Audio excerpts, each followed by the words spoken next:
Hey guys, welcome to the cookie prep for Chucky and Pennywise. So I have cut out my cookies using the templates here. There's a little bit of spread. You guys can see just a little bit, but it's not that big of a deal. Just means my cookies will be a little bit bigger. Okay, so I'm gonna start with Pennywise, and I've got my projector going. I've just screenshotted this graphic here. I've got it up on my projector so I know where I'm outlining and piping. And you can pipe directly from the projector, or you can use an edible ink pen, trace it out, and then pipe using the little a little drawn on template, which is what I'm gonna do because I think my projector might be low battery, so I don't want it to die. So I'm gonna just trace these lines that I can see here, sort of get it lined up at the edges as best I can see. Okay, so I'm gonna trace out this mouth.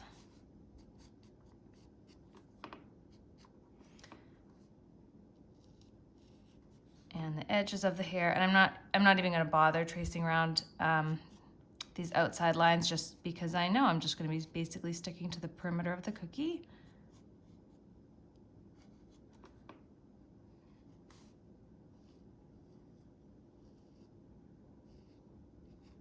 Okay, so there's one. I'll just quickly do the other one.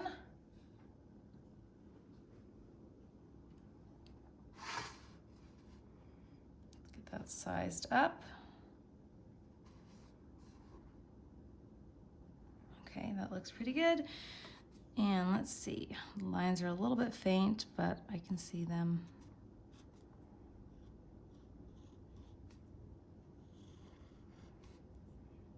There's a little wound right there.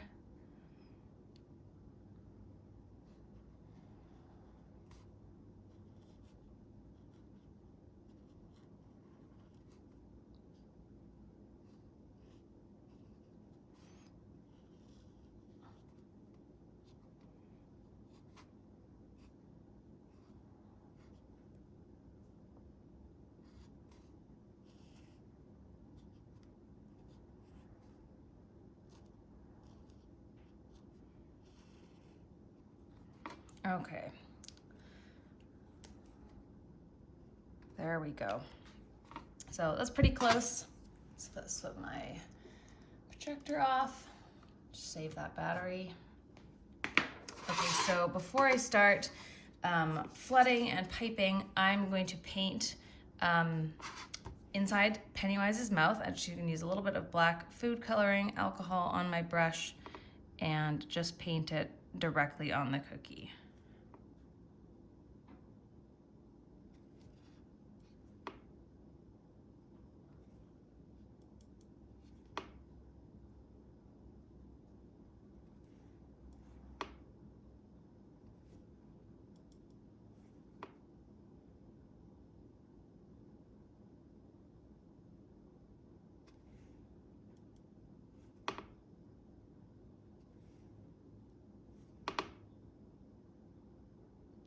I guess I could have just colored it in with my edible ink pen too.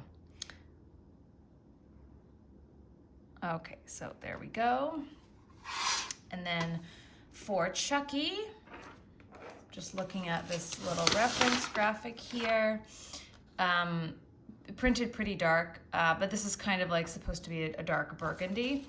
So I just have a little bit of red food coloring over here and right here, a little red. And I'm just gonna mix in just like a little bit of black, and that's just gonna tone down the red, make it a little bit darker. And I'm gonna paint just sort of in the eye socket area.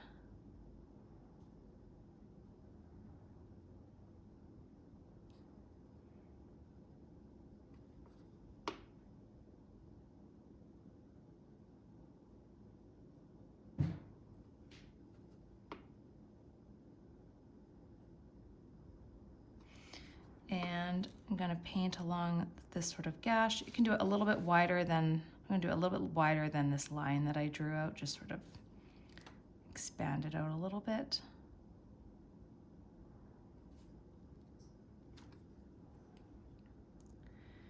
And then for this little one, it's just a little bit of white. I guess it's like the skull that shows through. So I'll just paint on a little bit of white here.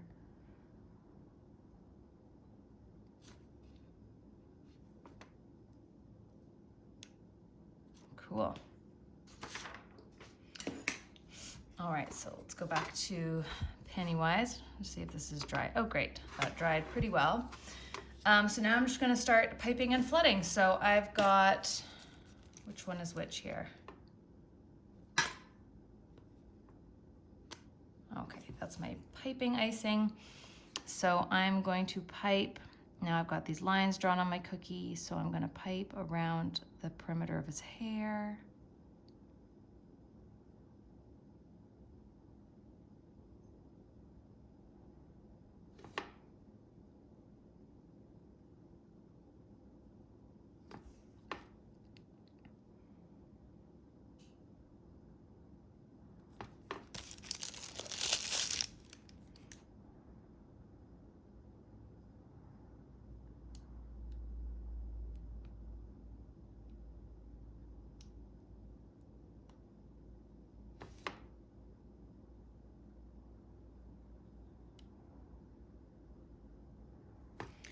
And I'm flooding his face with gray. I know I noted in the booklet, the info pack, piping and flood in light gray, but I was a little bit lazy, so I'm just using some leftover white that I have.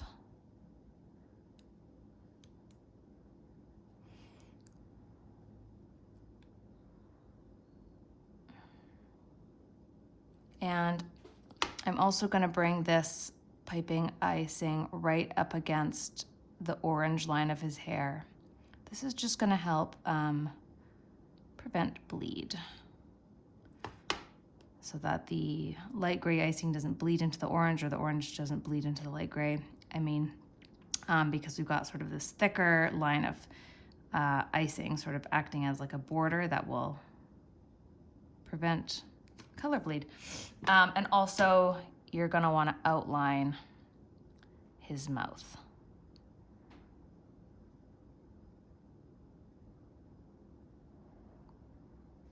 Make sure you just go right on the edge of that black, because you want his mouth to, you know, remain quite open. And do one last piping line for his collar.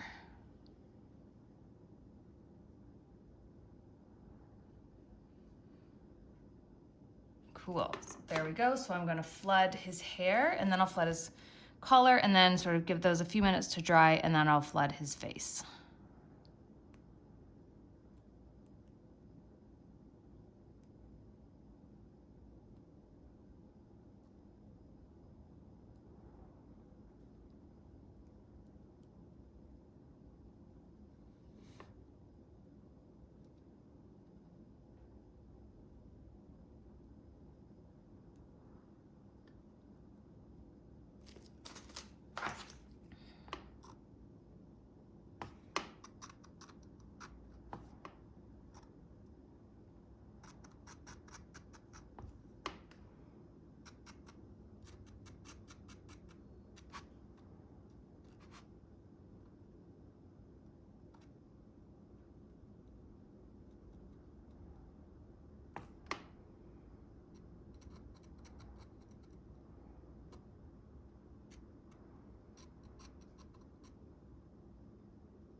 And I've got that light gray, so I'll do his collar now, and then I'll just go work on Chucky while these layers just get a few minutes to dry.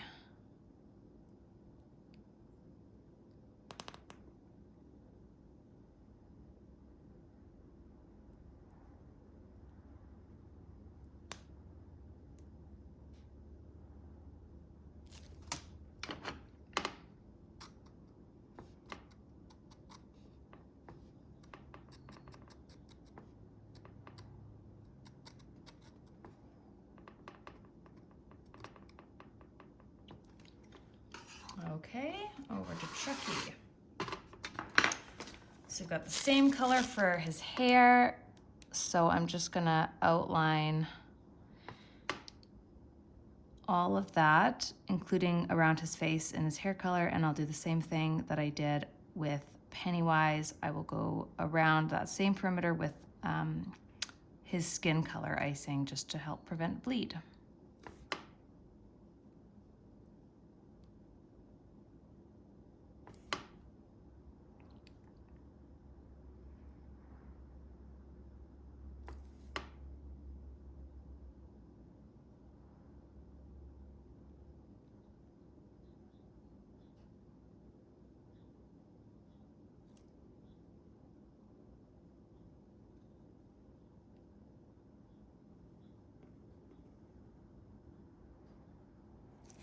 Okay, and we've got the skin color here. So this is my piping icing. Little clog in the end. Okay, so I'm gonna go all the way around the perimeter of his face. Again, just butting my piping icing right up against that line of orange.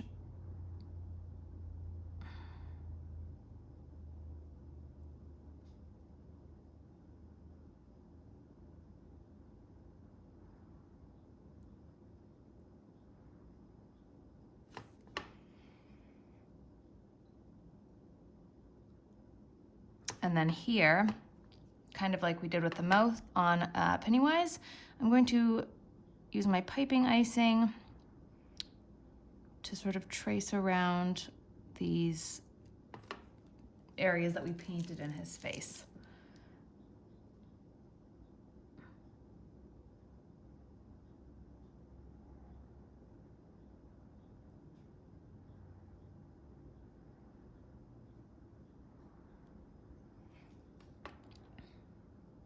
You can definitely give your piping bag a little wiggle so that they're kind of jagged looking.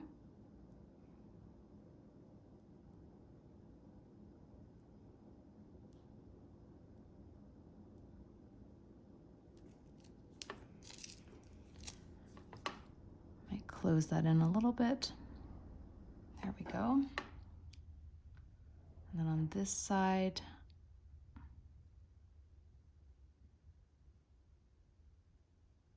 just sort of keeping it a little bit jagged looking.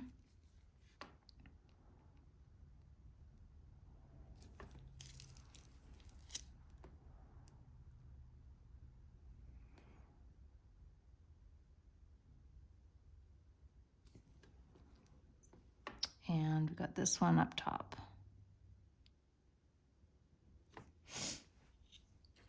There we go. Oops, my orange is leaking a little bit. So the color of his shirt here, we'll eventually paint it red, but you know, we're just using the orange color for his hair for that. I, hate having to make more icing, mix more icing colors than is necessary. So orange is a great color to use as like the base for just painting something red, because they're the same color family, and it saves us the hassle of having to create, a bag of piping icing and a bag of flood icing for one tiny little, inconsequential section. It's very easy to just do a little swipe of red food coloring over that, and it'll look great. And I'm just outlining his overalls here, just in blue. So we can get started on the flooding. I'm gonna start with the hair.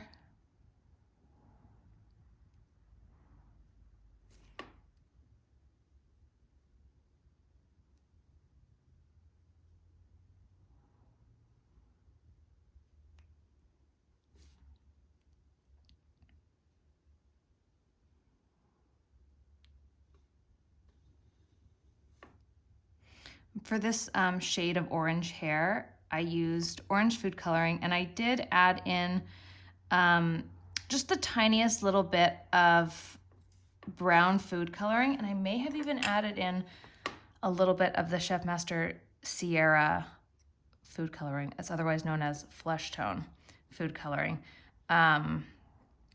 Just to sort of tone down the brightness of the orange and make it a little bit more like, you know, closer to a natural shade of, you know, what red hair would not be bright pumpkin orange. So if you add in a little dot of brown food coloring, it's sort of going to tone it down a little bit.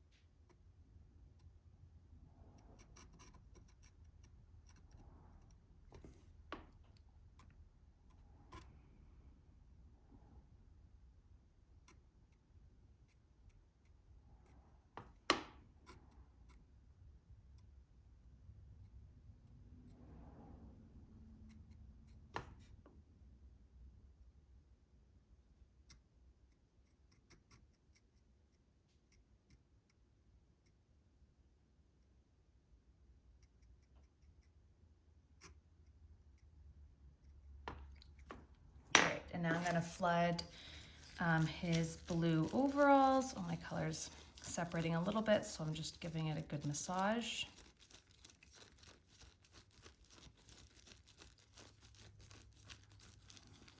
I think that's probably good. Oh, it's a little bit unmixed, but that's better.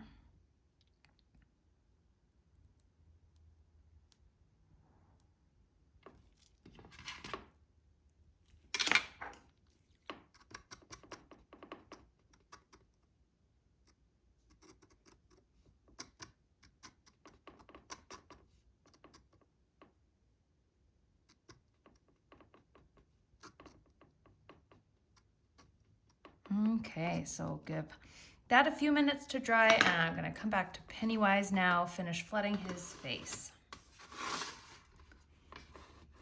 So there he is, and his face is gray.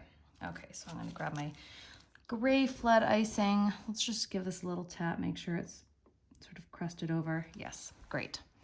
And I'll just flood the remaining section of his face.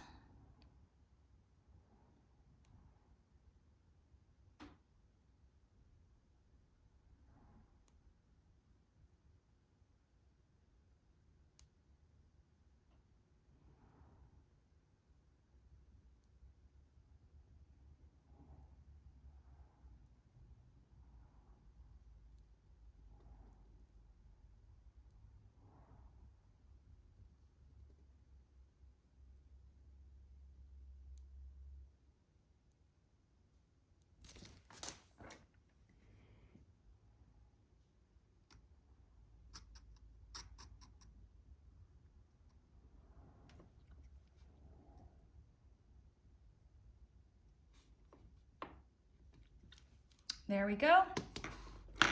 So he's good. So what I always like to do when I'm waiting for especially my portrait cookie, like the flood layer, to dry, is I always stick my cookies in front of a standing fan just at my kitchen table. Just have like a tower fan. Put these on the tray right in front of the tower fan. And the air that is blown through the fan, one, it removes dust from the air because the dust is, you know, little microscopic bits of dust. They're being blown away. It also blows away humidity in the air, and humidity will make painting our cookies a little bit more difficult. So if you use a standing fan, your cookies will dry with a really shiny finish. And that shiny finish makes it so much easier to paint on. If you live in a more humid climate, Vancouver's quite a humid city, your cookies may dry with a more matte finish, and the matte finish does make it a little more difficult to paint and get really, you know, nice results, because when it dries really matte, you can kind of see like individual sugar crystals, I guess, and it just absorbs the water so fast. So it's, or I guess vodka and food coloring, it absorbs it so fast. So it makes it really difficult to sort of blend your colors and add sort of like a shading with a gradient edge. So yeah, always let your cookies dry in front of a standing fan, or if you have a dehydrator, you can totally use that. It just makes it so much easier when it comes to the painting process to have a really shiny, smooth finish on our cookies. I'm just giving my flesh color a little bit more of a massage so that it's totally mixed. It was sort of sitting out for a little bit. Okay, so now I'm gonna finish flooding Chucky's face, and I'll just do everywhere except for these gashes and his eye sockets.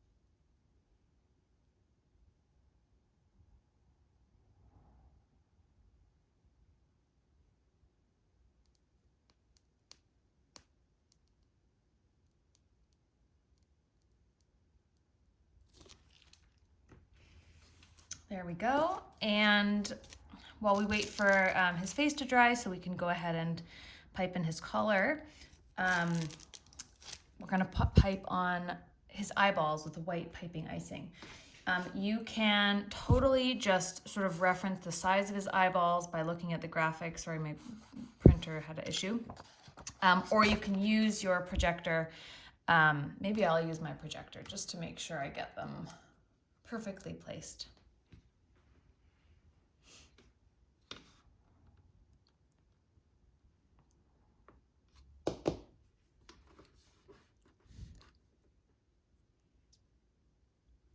Okay.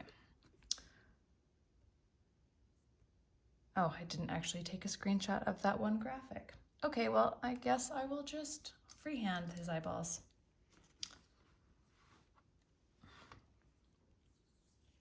So they do take up most of the socket.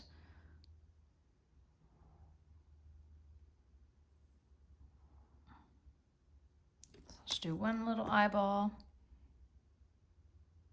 I'm going to use my scribe to just sort of fix up the edges, smooth out that, little middle.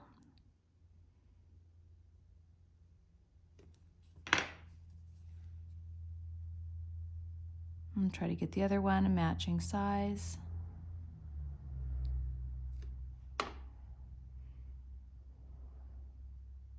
Okay, I think that looks good.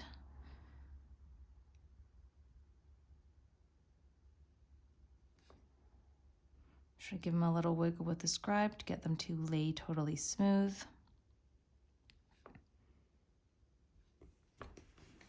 All right, so there we go. Give it a few minutes, flood that little bit of color. But this is essentially what you'll want for the start of class. And we'll add in all of the painting details. Let's see, maybe I can just quickly flood his color. I'll do one little line just right across his neck so that it doesn't merge too much with his skin tone.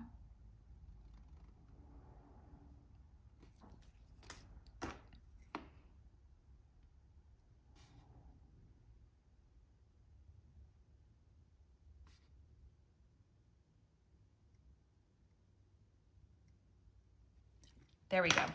Okay, so cookie prep is done. I'm gonna leave these guys in front of a standing fan. Yeah, and then they'll dry with a really nice smooth finish. It's gonna make it so much easier for painting. Nothing fancy, it's just a standing fan from Amazon, positioned in front of my table. And that's it. And then I'll see you guys in class to add in all of the painted details. And if you have any questions, feel free to type it in the comments, and then I'll answer any questions that you have with regards to this process. Have fun.